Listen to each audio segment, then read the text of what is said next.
70,000 لوگ ایسے ہیں جو بغیر حساب جنت میں جائیں گے، ان کا کوئی حساب نہیں ہوگا۔ اللہ اپنے کرم سے انہیں یوں ہی جنت عطا فرمائے۔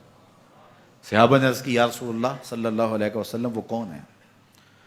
تو آقا کریم نے ارشاد فرمایا، کانوا لا یکتوون، یہ وہ لوگ ہیں جو اپنے جسم پہ داغ نہیں لگاتے، مخصوص نشان جسم پہ لگا لیتے ہیں، یہ فلاں بزرگ کی نشانی ہے، یہ فلاں جو ہے وہ شہید کی نشانی ہے۔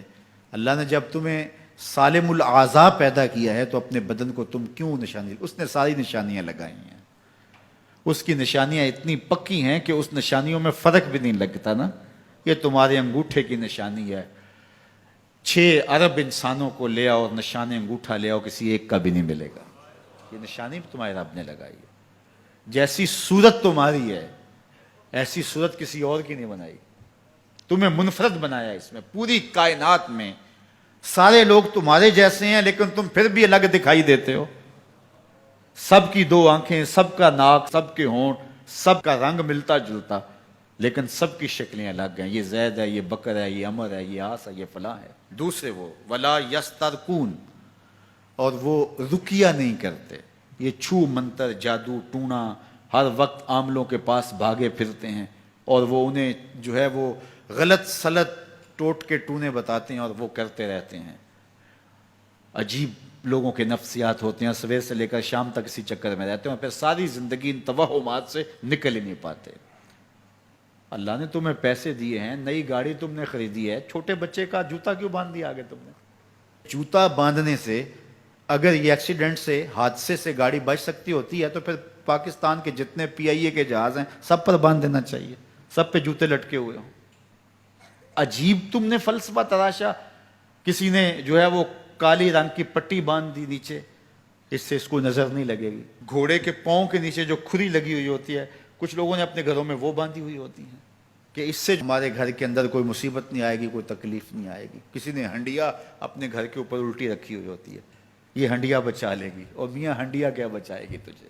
اللہ کے قہر سے کچھ نہیں بچا سکتا۔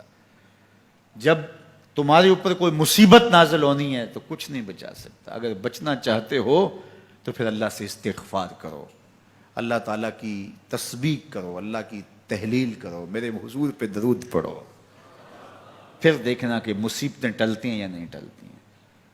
تو یہ خام خواہ کے رقیے اور یہ عامل لوگ جو ہیں ان کا تو کام یہی ہے، ان کا کام چلتا ہے لوگ ذوف الاعتقادی میں مبتلا رہیں، اور یہ کہہ دیتے ہیں کہ آپ کے خاندان میں ایک منحوس عورت ہے، یہ اس کا کیا ہوا ہے، تو کوئی نہ کوئی منحوس تو پہلے ہی انہوں نے طے کر رکھی ہوتی ہے، فوراً ذہن وہاں جا کلک ہو جاتا ہے۔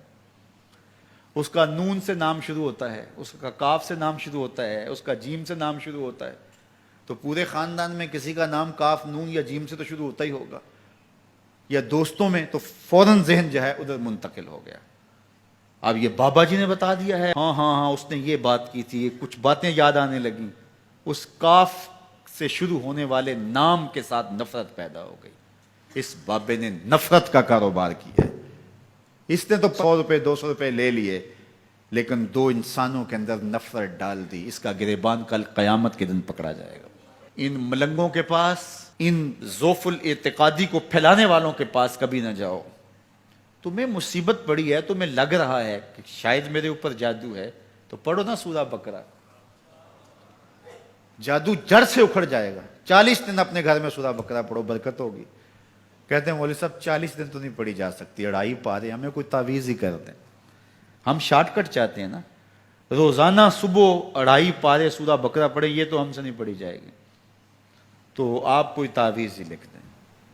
کاروبار میں برکت نہیں، میں کہتا ہوں پڑھو نا سورہ واقعہ، 3 رکوع ہیں، برکت ہوگی۔ ہم کہتے ہیں ہمیں تعویذ ملنا چاہیے، بس وہ ہم گلے میں رکھ لیں، بٹوے میں رکھ لیں، پرس میں رکھ لیں، اور ہمارا کام ہو جائے، ہمیں کچھ بھی نہ پڑھنا پڑے، ہمیں وضو تک نہ کرنا پڑے، نماز نہ پڑھنی پڑے، اور برکت ہو جائے۔ ایسے برکت تو نہیں آتی۔